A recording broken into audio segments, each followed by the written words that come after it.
Welcome back to our channel dear student. तो आज का जो हमारा टॉपिक है वो यूपी बोर्ड के लिए काफी इंपॉर्टेंट होने वाला है। टॉपिक है वैद्युत द्विध्रुव आघूर्ण और साथ ही साथ हम देखेंगे वैद्युत द्विध्रुव आघूर्ण के कारण अक्षीय स्थिति तथा निरीक्षीय स्थिति पर वैद्युत क्षेत्र की तीव्रता। तो सबसे पहले हम बात कर लेते हैं कि वैद्युत द्विध्रुव आघूर्ण क्या होता है। देखो, वैद्युत द्विध्रुव आघूर्ण में दो समान किंतु विपरीत आवेश होता है जो कि एक दूसरे से अल्प दूरी 2l पर या 2l मीटर पर होता है। जैसे कि ये हमारा एक वैद्युत द्विध्रुव है। क्या है ये? वैद्युत द्विध्रुव। और वैद्युत द्विध्रुव एक निकाय है। मान लिया कि ये वैद्युत द्विध्रुव -q और +q आवेश से मिलकर बना है जो कि बिंदु A और B पर स्थित है।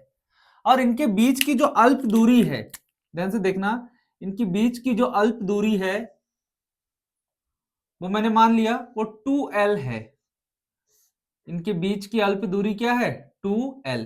ये इस द्विध्रुव का क्या है? मध्य बिंदु O।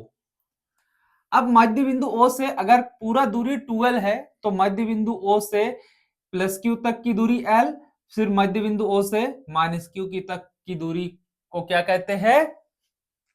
l। तो l + l कुल दूरी क्या हो जाएगा? 2l। तो जो वैद्युत द्विध्रुव है ये एक निकाय है। इसमें दो समान, देखो, दो समान किंतु विपरीत आवेश एक दूसरे से अल्प दूरी 2l मीटर पर है। तब मैं कह सकता हूं कि जो वैद्युत द्विध्रुव आघूर्ण होगा किसी एक आवेश या दोनों आवेशों के बीच की अल्प दूरी के गुणनफल को वैद्युत द्विध्रुव आघूर्ण कहते हैं। तो तब मैं लिख सकता हूं कि जो वैद्युत द्विध्रुव आघूर्ण है उसे P से प्रदर्शित करते हैं। किससे प्रदर्शित करते हैं? P से। तो वैद्युत द्विध्रुव आघूर्ण, वैद्युत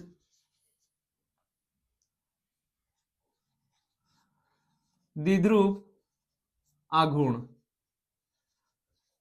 जो वैद्युत द्विध्रुव आघूर्ण है वो हमारा हो जाएगा P वेक्टर बराबर क्या हो जाएगा? देखो, मैंने क्या कहा? किसी एक आवेश या दोनों आवेशों के बीच की दूरी। तो किसी एक आवेश को लो और उनके बीच की अल्प दूरी के गुणनफल को वैद्युत द्विध्रुव आघूर्ण कहते हैं। तो इसको मैं लिख सकता हूं P वेक्टर बराबर 2ql।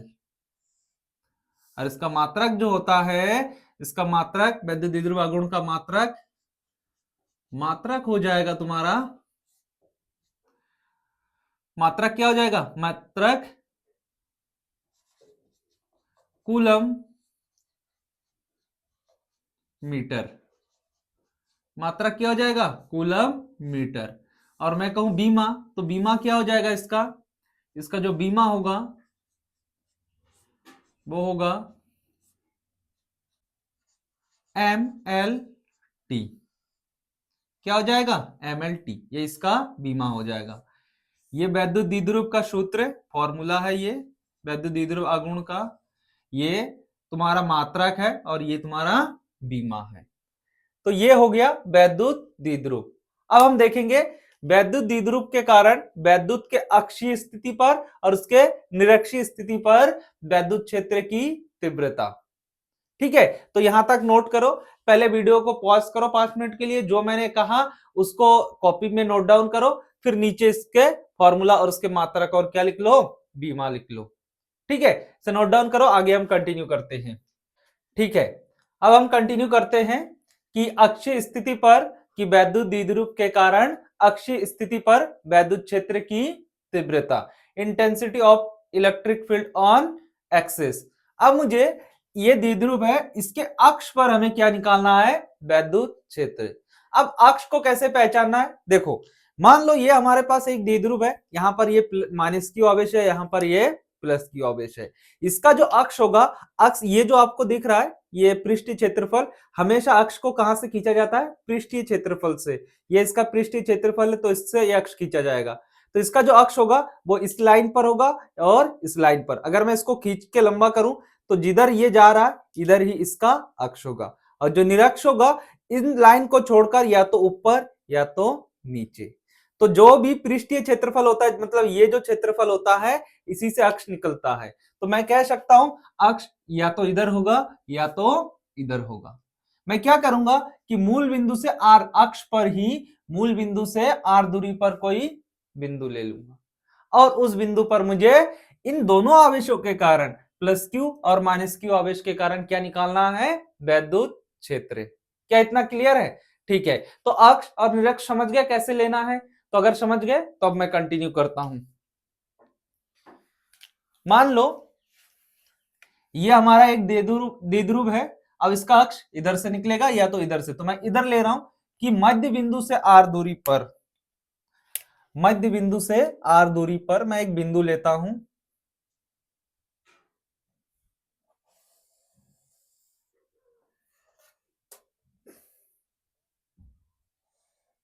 ये मान लो मध्य बिंदु से आर दूरी पर, कितनी दूरी पर, आर दूरी पर, ये मध्य बिंदु से इसकी जो दूरी है ये मैं मान लेता हूं ये आर है।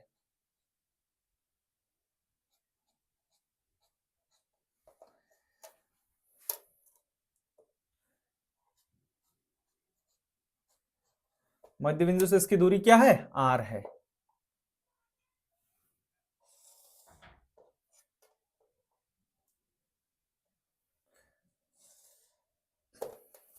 ठीक,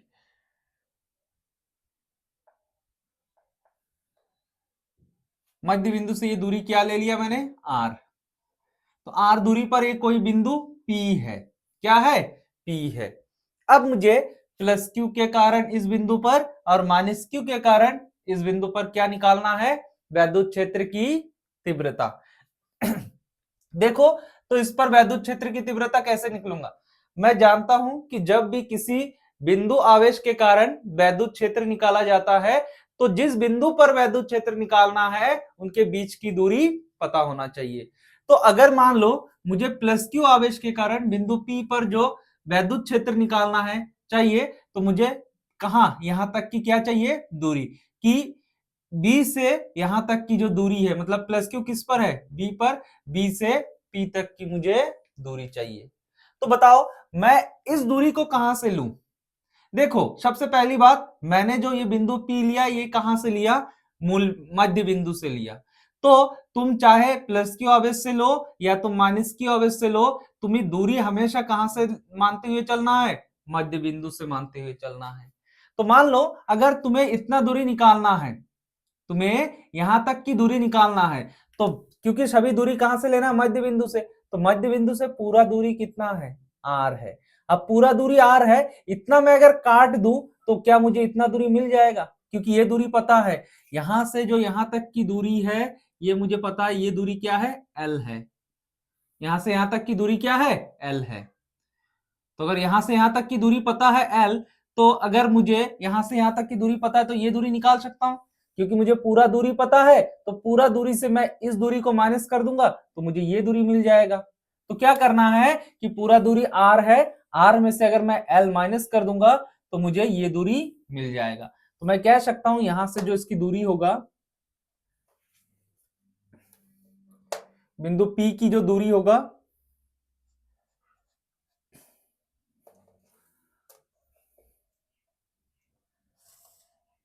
वो हमारा क्या हो जाएगा, वो हो जाएगा पूरे दूरी में से आर में से अगर मैं एल को माइनस कर दूंगा, क्या कर दूंगा, माइनस। तो मुझे जब मैं प्लस क्यू के कारण इस बिंदु पर वैद्युत क्षेत्र निकालूंगा तो क्योंकि दूरी चाहिए तो अब वो दूरी मुझे मिल गया है। क्या इतना क्लियर है? ठीक है, अगर इतना क्लियर है तो आगे देखो। अब मुझे किसके लिए निकालना है, अब मुझे माइनस क्यू के कारण बिंदु, अच्छा ठीक, एक चीज और, इसके कारण जो वैद्युत क्षेत्र होगा, वैद्युत क्षेत्र किस दिशा में होगा बताओ। देखो ये प्लस क्यू है ना, तो हम जानते हैं कि जो प्लस क्यू आवेश होता है, प्लस क्यू आवेश के कारण उसके चारों ओर जो वैद्युत क्षेत्र उत्पन्न होता है और उस वैद्युत क्षेत्र में जो वैद्युत बल रेखाएं होती है वो कहां होता है, आवेश से बाहर की तरफ। तो अगर मुझे इस आवेश के लिए इस पर वैद्युत क्षेत्र चाहिए तो यहां पर जो वैद्युत क्षेत्र की दिशा होगा वो कहां होगा, बाहर की ओर होगा। यहां पर जो वैद्युत क्षेत्र होगा वो कहां होगा, अक्ष पर ही होगा लेकिन बाहर की तरफ।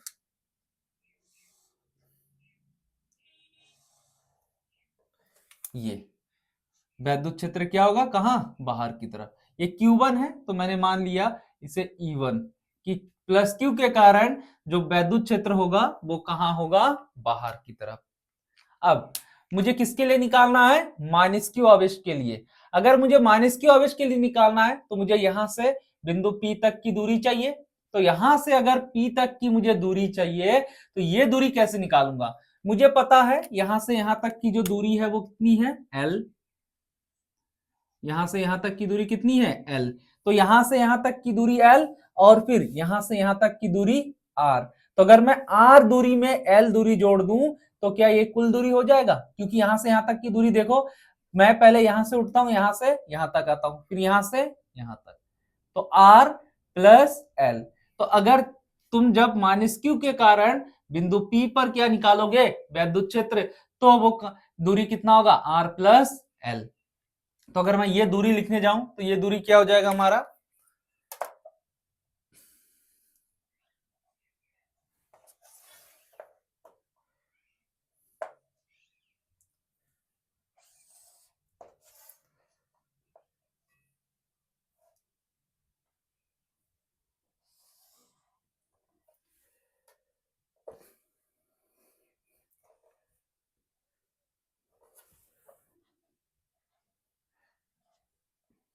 तो ये दूरी हमारा हो जाएगा R plus L। R plus L। क्या इतना क्लियर है? ठीक है। अगर इतना क्लियर है तो अब क्योंकि इसके कारण इस बिंदु पर मुझे वैद्युत क्षेत्र भी चाहिए कि वैद्युत क्षेत्र किस दिशा में होगा, तो हम जानते हैं कि माइनस क्यू के कारण जो वैद्युत बल रेखाएं होती है और उसमें वैद्युत क्षेत्र की जो दिशा होता है वो कहाँ होता है? अंदर की ओर। कहाँ होता है? अंदर की ओर। तब यहां पर जो वैद्युत क्षेत्र होगा वो किस दिशा में होगा? वो अंदर की ओर होगा। यहां पर जो भी वैद्युत क्षेत्र होगा वो कहाँ होगा? अंदर की ओर।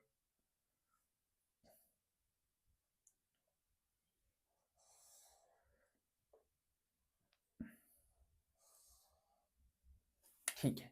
यहां पर जो ये वैद्युत क्षेत्र है ये E2 मान लो, और ये कहाँ है? अंदर की ओर। अगर मैं इस बिंदु पर E1 और E2 के लिए परिणामी वैद्युत क्षेत्र निकालूं तो बताओ क्या होगा? तो हम जानते हैं यहां पर वैद्युत क्षेत्र जो है बिंदु P पर एक प्लस क्यू के कारण है और एक माइनस क्यू के कारण है। एक तो प्लस क्यू के कारण दूरी कम है और माइनस क्यू के कारण दूरी ज्यादा। तो हम जानते हैं जैसे जैसे दूरी बढ़ता जाता है वैद्युत क्षेत्र घटता जाता है, जैसे जैसे दूरी घटता जाता है वैद्युत क्षेत्र बढ़ता जाता है। तो मैं क्या कहूंगा कि E1 की तीव्रता ज्यादा है, E2 की तीव्रता ज्यादा। साथ ही साथ ये इस दिशा में है और ये इसके विपरीत दिशा में है, तो दोनों एक दूसरे से विपरीत दिशा में है। साथ ही साथ ये ज्यादा है। मैं कहूंगा कि जो E1 है, E1 की तीव्रता ज्यादा है E2 से। तब अगर मैं इस बिंदु पर परिणामी निकालूंगा, क्या निकालूंगा? परिणामी निकालूंगा, तो वो E1 माइनस E2 के अंतर के बराबर होगा। मतलब इस बिंदु पर, बिंदु P पर जो परिणामी, बिंदु P पर जो परिणामी वैद्युत क्षेत्र होगा वो लगभग E1 और E2 के परिणामी वैद्युत क्षेत्र के बराबर होगा। क्या इतना क्लियर है? अगर इतना क्लियर है तो अब मैं आगे कंटिन्यू कर रहा हूं। ठीक, देखो, सबसे पहली बात, ये एक द्विध्रुव है, एक ऐसे माध्यम में रखा है जिसका परावैद्युतांक K है। अब हम जानते हैं जो परावैद्युतांक का मान है वो माध्यम के हिसाब से बदलता रहता है। अगर वायु या निर्वात हो तो उसका मान ऑलवेज क्या होता है? 1। लेकिन अगर जैसे माध्यम बदल दिया जाए तो जो परावैद्युतांक है, परावैद्युतांक का मान क्या हो जाता है? बदल जाता है। तो अभी मान लो कि ये निर्वात या वायु में है तो इसका परावैद्युतांक क्या है? K है। ठीक है, तब हम देखते हैं कि इसका लैंग्वेज कैसे हमें लिखना है। चलिए देखते हैं।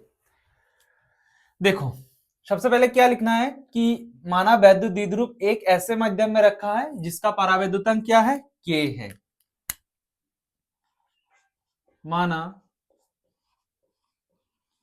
वैद्युत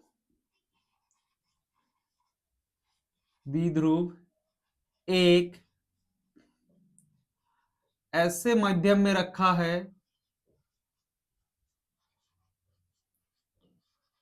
रखा है जिसका परावैद्युतांक, जिसका परावैद्युतांक K है, तब माना वैद्युत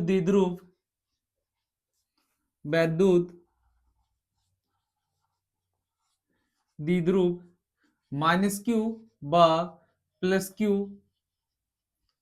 आवेशों से मिलकर बना है, आवेशों से मिलकर बना है, जिसके बीच की अल्प दूरी 2L मीटर है। ठीक, तब मध्य बिंदु से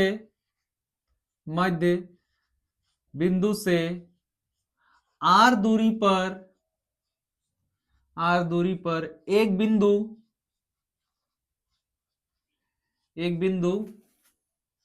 P है,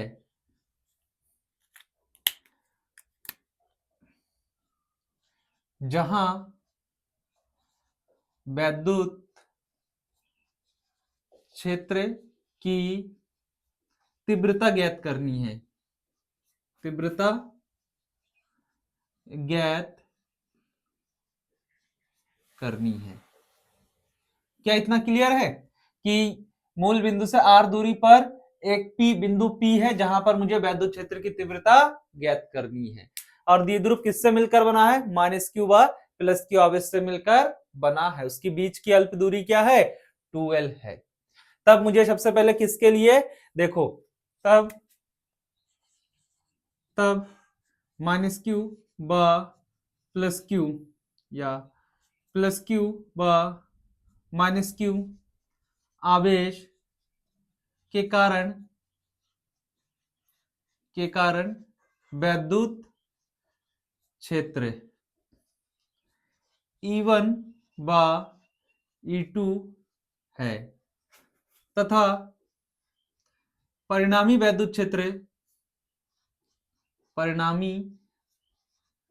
वैद्युत क्षेत्र E है। ठीक, तो अब देखते हैं। सबसे पहले बिंदु B पर जो प्लस क्यू आवेश है उसके कारण बिंदु P पर जो वैद्युत क्षेत्र है वो निकालो। तो हम जानते हैं प्लस क्यू आवेश के कारण बिंदु P पर वैद्युत क्षेत्र की तीव्रता, प्लस क्यू आवेश के कारण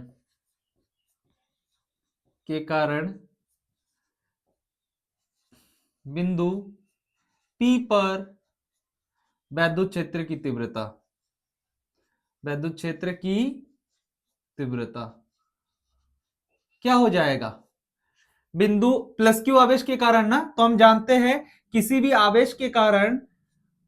भी बिंदु आवेश के कारण जो वैद्युत क्षेत्र होता है वो 1/4πε0 परावैद्युतांक मध्यम में रखा है तो K, और ये क्या हो जाएगा? 1/r², सॉरी क्योंकि क्यू आवेश के ना Q/r²। R क्या है?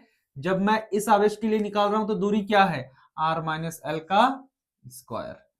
क्या इतना क्लियर है? ठीक है, अब मुझे किसके लिए निकालना है? इसको क्या मान लो? समीकरण फर्स्ट। अब मुझे किसके लिए निकालना है? माइनस क्यू आवेश के कारण बिंदु P पर वैद्युत क्षेत्र की तीव्रता, तो वो क्या हो जाएगा? E2 क्या हो जाएगा? E2 1/4πε0 Q/, देखो Q है ना, तो Q है, तो ये नहीं देखना है कि माइनस है तो माइनस लगाना है ना, जो परिणाम है वो लिखो। आवेश जो समान आवेश है Q, और दूरी जो है, दूरी क्या है? इससे P तक की दूरी R+L। क्लियर है? अब इसका स्क्वायर, तो ये समीकरण 2। क्या इतना क्लियर है? ठीक, अब हम जानते हैं कि बिंदु P पर द्विध्रुव के कारण बिंदु P पर परिणामी वैद्युत क्षेत्र, बिंदु P पर परिणामी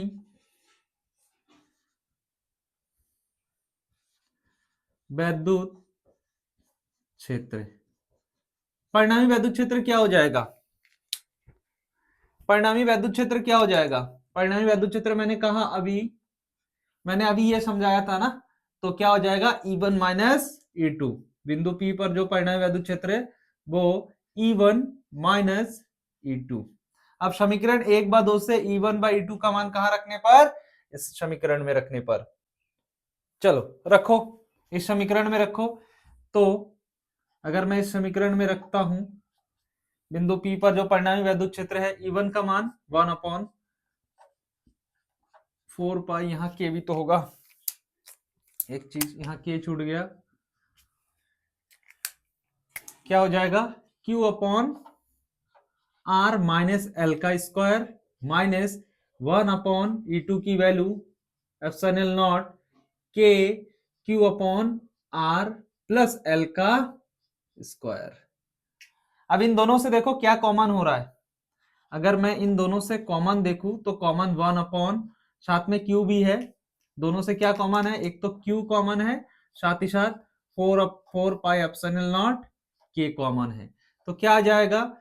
1 अपॉन R माइनस एल का स्क्वायर, बीच में minus 1 upon R plus L का स्क्वायर। क्या इतना क्लियर है? अब अगर इसका मुझे सॉल्व करना है तो तिरछी गुणा करो, इसकी गुणा इसके साथ, इसकी गुणा इसके साथ, फिर आपस में इन दोनों की गुणा। तो क्या हो जाएगा? ई पी बराबर Q upon 4 pi epsilon naught के, तिरछी गुणा करेंगे इसकी गुणा इसके साथ, तो आर प्लस एल का स्क्वायर, बीच में क्या है? माइनस, इसकी गुणा इसके साथ करो तो आर माइनस एल का स्क्वायर, पूरे के बट्टे में क्या आ जाएगा? इसका और इसका गुणा, तो आर ये आ जाएगा आर स्क्वायर माइनस एल का स्क्वायर, फिर पूरे पर स्क्वायर। क्या क्लियर है? ठीक है, तो आगे हम देखते हैं। अब देखो ये a प्लस बी का होल स्क्वायर का फॉर्मूला बन गया और ये a माइनस बी का होल स्क्वायर का क्या बन गया है? फॉर्मूला।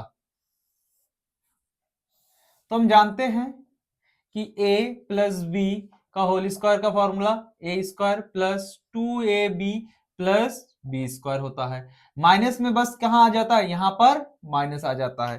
तो इस फॉर्मूले को खोलो जरा, तो क्या आ जाएगा? ई पी बराबर Q upon 4 pi epsilon naught के, यहां पर क्या आ जाएगा? प्लस वाला है ना, तो ए की जगह पर आर है और बी की जगह पर एल, तो ए की जगह पर आर रखो, बी की जगह पर एल, तो आर का स्क्वायर प्लस एल का स्क्वायर प्लस 2, सॉरी, आर का स्क्वायर प्लस 2, आर ए है, एल प्लस बी का स्क्वायर एल का स्क्वायर, बीच में क्या है?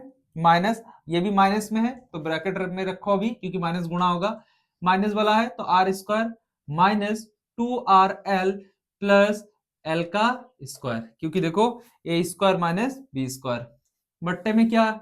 Same, R square minus L का स्क्वायर, पूरे पर स्क्वायर।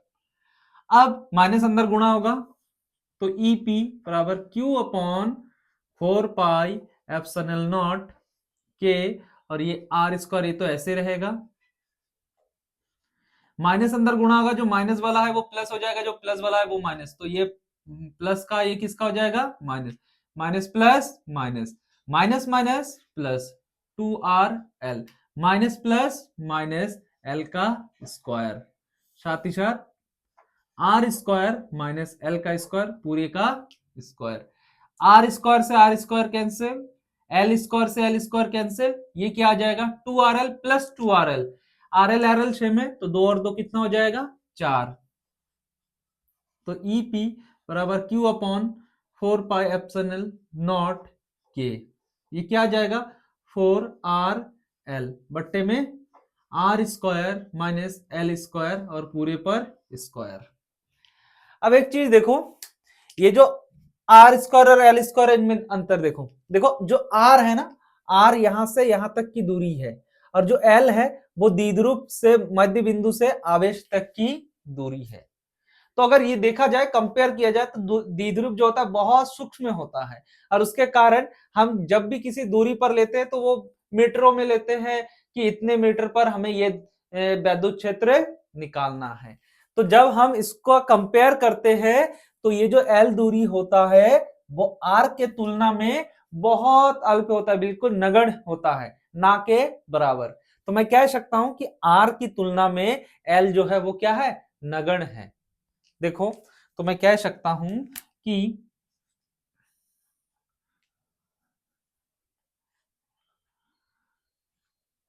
आर की तुलना में एल नगण्य है। मतलब कि जो आर है हमारा, जो आर है वो बहुत बहुत बड़ा है एल से, तब जो एल हो जाएगा वो हमारा 0 हो जाएगा। नगण्य है तो इसको क्या मान लो, 0 दूरी में। क्या इतना क्लियर है? ठीक, या अभी मत रखो इसको, चलो रखो। तो कितना आ जाएगा, इसको नहीं रखना है क्योंकि हम इसके कंपेयर कर रहे हैं, दूरी से कंपेयर कर रहे हैं, तो ये आ जाएगा यहां पर एल स्क्वायर। तो यहां पर क्या आ जाएगा, यहां पर आ जाएगा ईपी, क्या आ जाएगा, ईपी बराबर Q upon 4 pi epsilon naught K, और यहां पर 4 RL, ये 0, तो ये आर की, ये तो 0 हो गया ना, तो क्या बचा, आर स्क्वायर और आर स्क्वायर, और इसकी घात में जब गुणा होगा तो आर की घात 4, एक आर से एक आर कैंसिल, तो क्या बचेगा हमारे पास, Q upon 4 pi epsilon naught के ऊपर 4 है ना, 4 को मैं क्या लिख सकता हूं, 2 गुणे 2 लिख सकता हूं, और लिख सकता हूं L/R क्यूब। अब देखो, Q को अंदर ले जाओ, तो Q गुणे में है, किसी के साथ भी रख सकता हूं, तो इसके साथ रखो।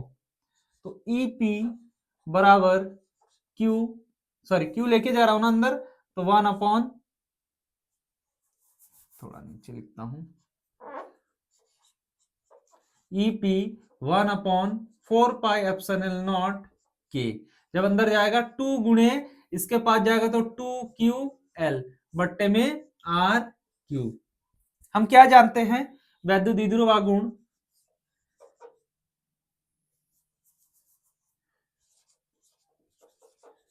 वैद्युत द्विध्रुव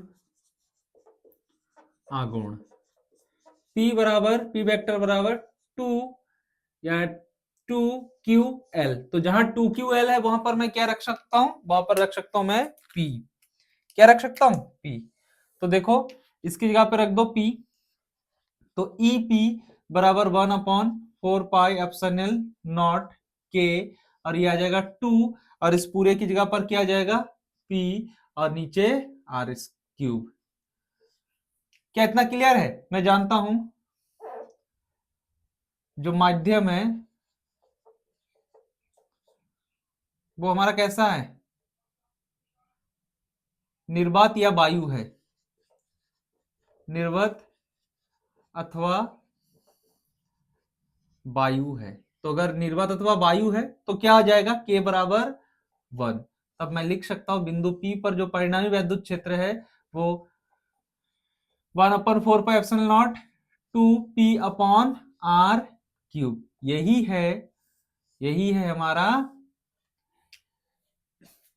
बिंदु P पर इस द्विध्रुव के कारण वैद्युत क्षेत्र। देखो ये वैद्युत द्विध्रुव है ना, वैद्युत द्विध्रुव के कारण ये दूरी प्लस दूरी जो है, इस दूरी मध्य बिंदु से इस दूरी के क्यूब के व्युत्क्रमानुपाती के बराबर होता है। मतलब जो वैद्युत क्षेत्र होगा वो क्या होगा, जो वैद्युत क्षेत्र होगा वो 1 अपॉन आर क्यूब के व्युत्क्रमानुपाती होगा। इसका मतलब जैसे जैसे दूरी बढ़ेगा वैसे वैसे वैद्युत क्षेत्र बढ़ेगा। तो इसको अगर मैं एक ग्राफ में देखूं तो ग्राफ में कैसे हो जाएगा, ये दूरी है और ये दूरी है और ये वैद्युत क्षेत्र है।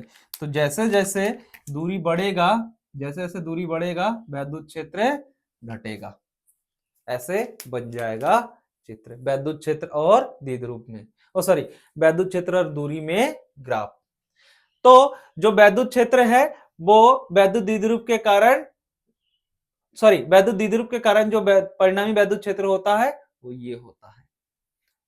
ठीक है, तो ये हमारा है, इसे नोट डाउन कीजिए और फिर हम आगे कंटिन्यू करते हैं।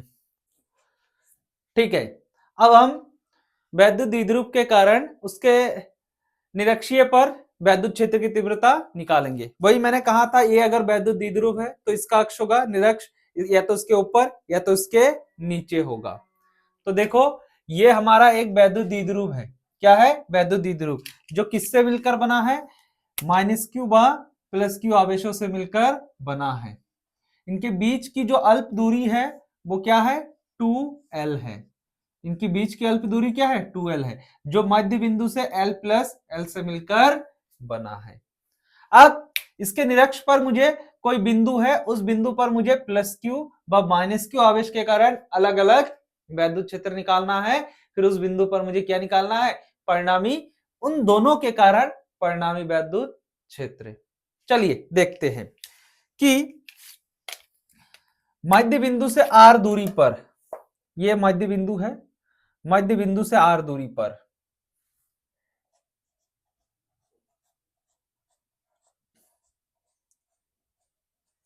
मध्य बिंदु से r दूरी पर, यहां पर r दूरी पर कोई बिंदु है, यहां पर कोई क्या है? कोई बिंदु है। इस बिंदु पर मुझे क्या निकालना है? वैद्युत क्षेत्र की तीव्रता। तो देखो सबसे पहले हम किसके लिए देखते हैं? हम देखते हैं +q आवेश के कारण। तो +q आवेश के कारण इस बिंदु पर अगर मुझे क्या चाहिए? वैद्युत क्षेत्र चाहिए, तो यहां तक की मुझे दूरी भी चाहिए। क्या दूरी चाहिए? तो यहां से यहां तक की दूरी क्या हो जाएगा? ये।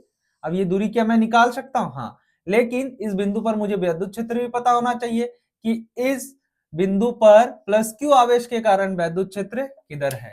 तो अगर मैं इस बिंदु पर +q आवेश के कारण वैद्युत क्षेत्र निकालूंगा तो वैद्युत क्षेत्र की दिशा +q है, तो कहां पर होगा? बाहर की तरफ। तो E1 की दिशा किधर होगा? बाहर की तरफ। अब मुझे चाहिए ये दूरी, क्योंकि जब मैं वैद्युत क्षेत्र निकालूंगा +q के कारण तो मुझे दूरी चाहिए, बिना दूरी का तो मैं वैद्युत क्षेत्र निकाल नहीं सकता। अब देखो, क्योंकि ये एक समकोण बन गया है, ये कर्ण, लंब और ये आधार, इसको अगर तुम थीटा मानोगे, इसको अगर तुम क्या मान लो? थीटा, इसको थीटा मान लो, तो ये लंब और ये आधार। तो हम जानते हैं ये क्या बन गया है? त्रिभुज बन गया है।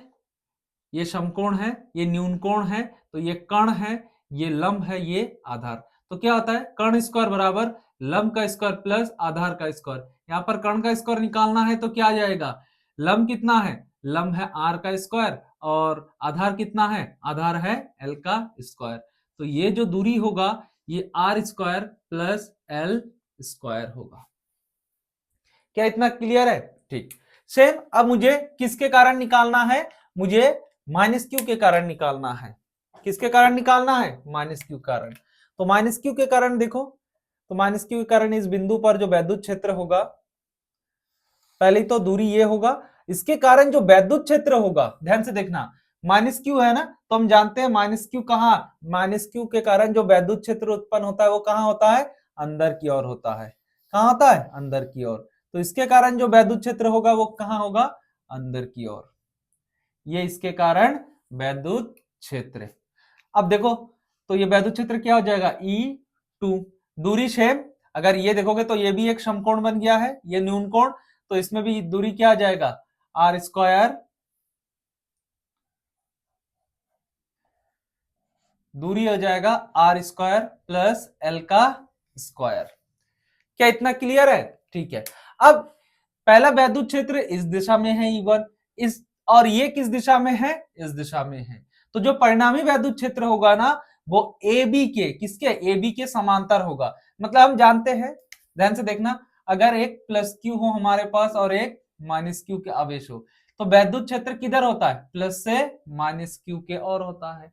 तो ये प्लस आवेश है, माइनस आवेश है, तो वैद्युत क्षेत्र किधर होगा? प्लस से माइनस की ओर, जो कि AB के समांतर होगा। तो AB के समांतर होगा तो किस दिशा में होगा? इस दिशा में होगा।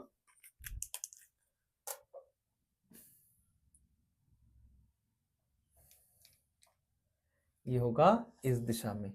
ये हो जाएगा हमारा परिणामी वैद्युत क्षेत्र E, और यहां पर क्या बन जाएगा? थीटा। अब ध्यान से समझो, अगर यहां पे परिणामी वैद्युत क्षेत्र है तो वो AB के साथ दो घटक बना रहा है, क्योंकि जो E1 है और E2 है वो परिणाम में समान है लेकिन दिशा में क्या है? विपरीत है। ये ध्यान से सुनना, जो E1 है और E2 है ये परिणाम में समान है लेकिन दिशा के क्या है, विपरीत है। अगर ये दिशा के विपरीत है तो ये परिणामी वैद्युत क्षेत्र से दो घटक बनाता है।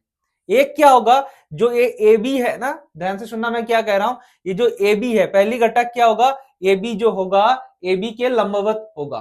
क्या होगा, ए बी के लंबवत, मतलब ए बी के लंबवत मतलब ऐसा, मतलब एक घटक ऐसा वाई एक्सिस में होगा और एक नेगेटिव, एक धनात्मक वाई एक्सिस में, एक ऋणात्मक वाई एक्सिस में। साथ ही साथ दूसरा क्या होगा, दूसरा घटक क्या होगा, ए बी के समांतर होगा, मतलब ई के ही दिशा में होगा। देखो वो कैसे, मान लो ये बिंदु हमारा P है, ये हमारा बिंदु क्या है, P है। तो मैंने क्या कहा कि बिंदु P पर जो वैद्युत क्षेत्र है, पहले तो E1 और E2 ये परिणाम में समान है लेकिन दिशा में विपरीत है, जिसके कारण E1 और E2 जो है वो, उसके कारण E1 और E2 के कारण परिणामी वैद्युत क्षेत्र E है। तो जो E है ये दो घटकों में है, एक है AB के लंबवत और एक है AB के समांतर। तो देखो AB के लंबवत घटक कौन से है,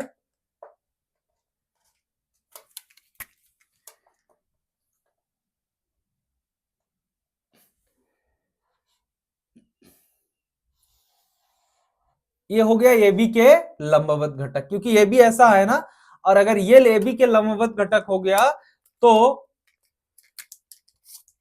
AB के समांतर घटक क्या हो जाएगा, ये हो जाएगा AB के समांतर घटक।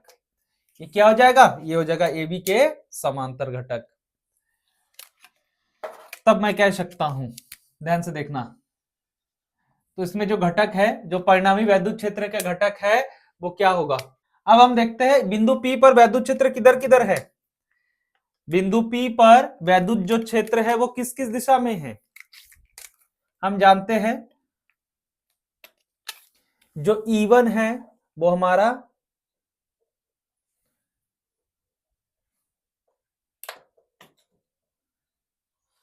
इस दिशा में है, और जो E2 है वो हमारा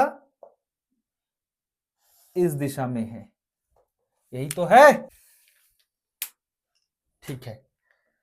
ये हमारा है E1 और ये है E2 और ये है परिणामी वैद्युत क्षेत्र। ये क्या है, परिणामी वैद्युत क्षेत्र। तो देखो ये जो है यहां पर थीटा कोण अंतरित कर रहा है ना, देखो ये क्या बना रहा है, थीटा कोण। तो अगर E1 बना रहा है तो E2 भी थीटा कोण बनाएगा। अगर E1 थीटा कोण बना रहा है तो जब भी ये एक्स एक्सिस है, ये वाई एक्सिस है, एक्स एक्सिस से E1 जो घटक बना रहा है वो क्या हो जाएगा, E1 cos थीटा। ठीक, साथ ही साथ जो E2 है ये भी एक्स एक्सिस के साथ क्या बना रहा है, cos थीटा, और दोनों सेम दिशा में है तो दोनों क्या हो जाएगा, E2 cos थीटा जुड़ जाएगा। ठीक, अब इसके लंबवत घटक देखो, अगर यहां से बनेगा, यहां पर जो कोण बनेगा इसके लंबवत बनेगा, तो ये E1, ध्यान से देखना, ये इसके लंबवत है तो ये E1 साइन थीटा, और ये क्या हो जाएगा, ये हमारा हो जाएगा E2 साइन थीटा। अब देखो ये दोनों जो है वो दिशा में क्या है, ये दोनों जो दिशा है, ये दोनों जो दिशा है वो दिशा परिणाम में समान है, E1 और E2 परिणाम में क्या है, समान है, लेकिन दिशा में क्या है, विपरीत है, जिसके कारण ये एक दूसरे को क्या कर देता है, निरस्त कर देता है। बट ये जो है, ये जो E1 का घटक AB के समांतर, E1 और E2 का घटक जो है, जो AB के समांतर घटक है, जैसे E1 cos theta, E2 cos theta, ये परिणाम में भी समान है और दिशा में भी समान है, तो ये आपस में क्या हो जाएंगे, जुड़ जाएंगे। क्या इतना क्लियर है, ठीक है। अगर इतना क्लियर है तो अब मैं कंटिन्यू कर सकता हूं। सेम मुझे जो है वही लिखना है, माना एक वैद्युत द्विध्रुव एक ऐसे माध्यम में रखा जिसका परावैद्युत अंक क्या है, माना वैद्युत द्विध्रुव -q +q आवेशों से मिलकर बना है जिसकी अल्प दूरी 2l है, तब मध्य बिंदु R से एक बिंदु P है जहां मुझे क्या करना है, वैद्युत क्षेत्र की तीव्रता ज्ञात करना है। जहां वैद्युत क्षेत्र की तीव्रता ज्ञात करनी है। तब माना प्लस क्यू व माइनस क्यू आवेशों के कारण वैद्युत क्षेत्र E1 व E2 है और परिणामी वैद्युत क्षेत्र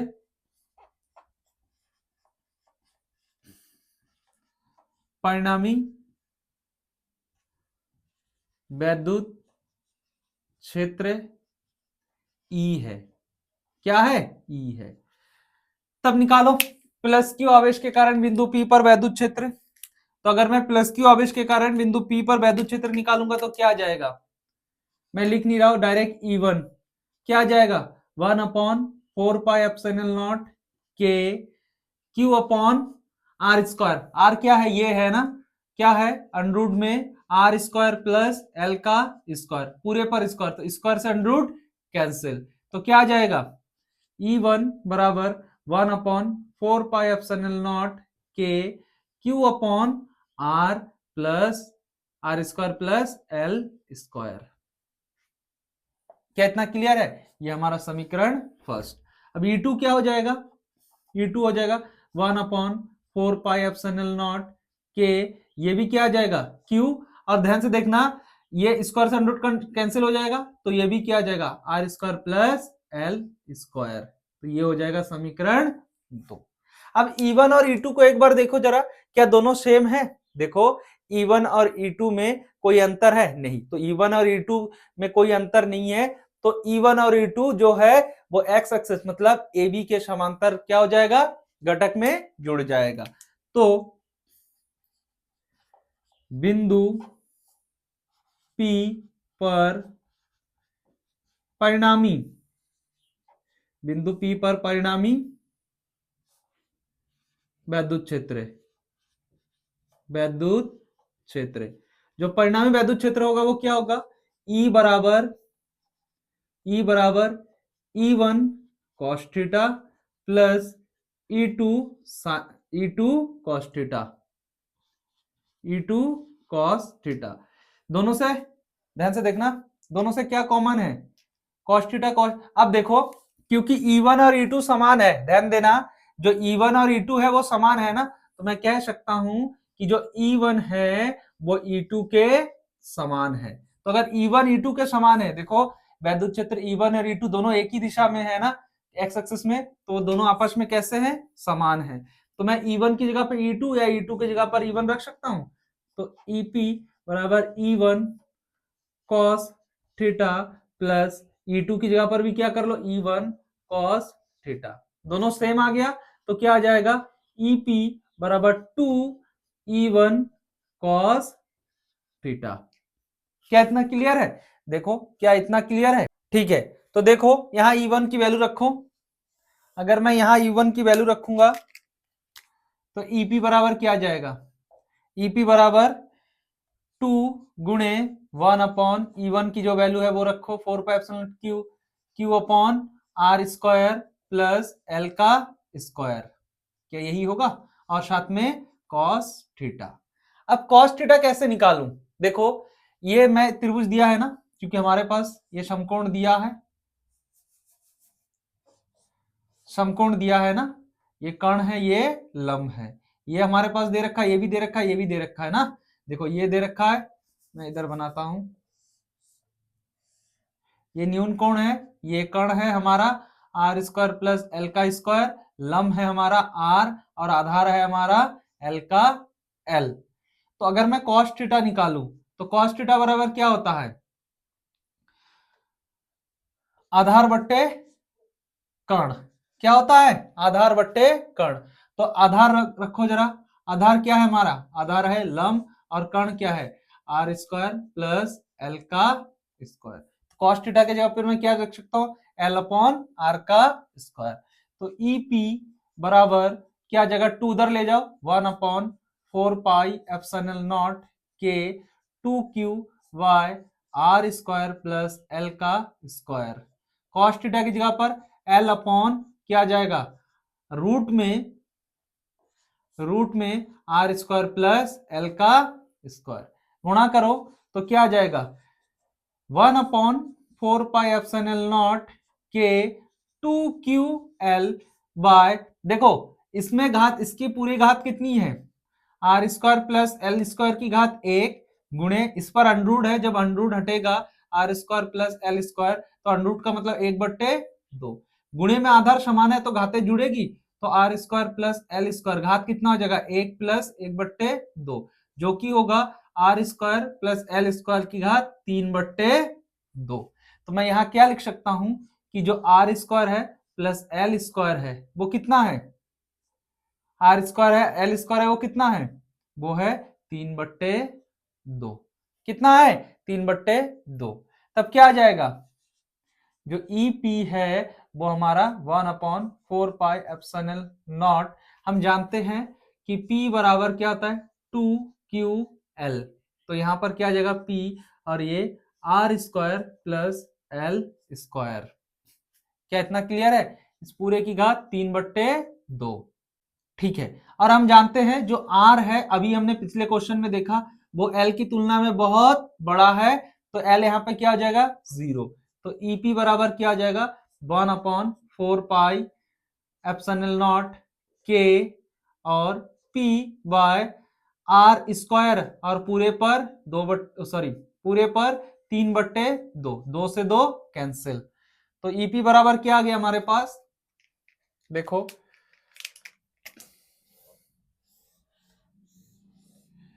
तो EP बराबर हमारे पास क्या आ गया, हमारे पास EP बराबर आ गया 1/4πε0 K P upon R cube, क्योंकि हम जानते हैं निर्वात या वायु में जो K का मान होता है वो कितना होता है 1, लिख लो,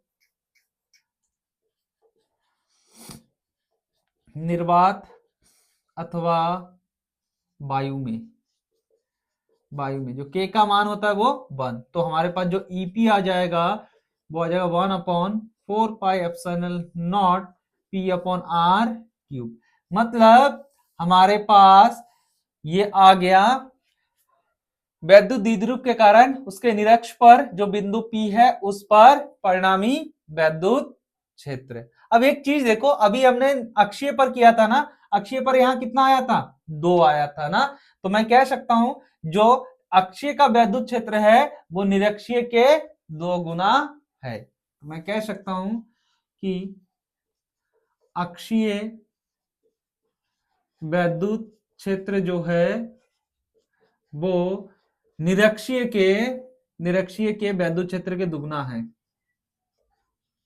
निरक्षीय वैद्युत क्षेत्र की कितना है दुगना है। तो अगर कोई तुमसे पूछे कि वैद्युत क्षेत्र जो है कौन सा ज्यादा होता है, निरक्षीय की अक्षीय, तो तुम्हें क्या बताना है, अक्षीय, जो अक्षीय वैद्युत क्षेत्र होता है वो निरक्षीय वैद्युत क्षेत्र के कितना होता है दुगना होता है। तो ये था आज की हमारी टॉपिक, आशा करता हूं वीडियो आपको अच्छी लगी होगी। अगर वीडियो अच्छी लगी तो प्लीज वीडियो को लाइक, कमेंट और शेयर करना ना भूलना। साथ ही साथ अगर आपने हमारी चैनल को अभी तक सब्सक्राइब नहीं किया तो प्लीज चैनल को सब्सक्राइब कीजिए और साथ ही साथ बेल आइकन को क्लिक करना ना भूलना। Thank you for watching me.